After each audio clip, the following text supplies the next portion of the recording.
बलूचिस्तान में भारतीय प्रॉक्सीज की सहूलतकारी बेनकाब हो गई। फितनाल हिंदुस्तान बलूचिस्तान में कलअदम तंजीमों के दहशतगर्दों की सरपरस्ती आला है।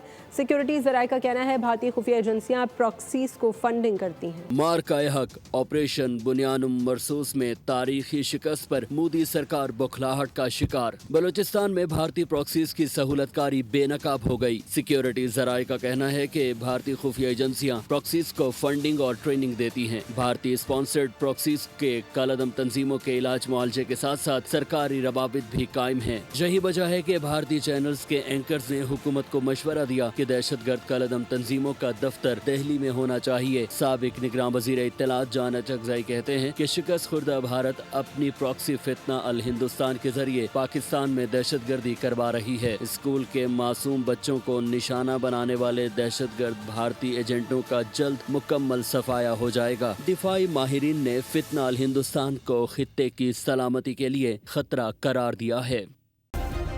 सब्सक्राइब करें और बेल दबाएं ताकि कोई खबर रह न जाए।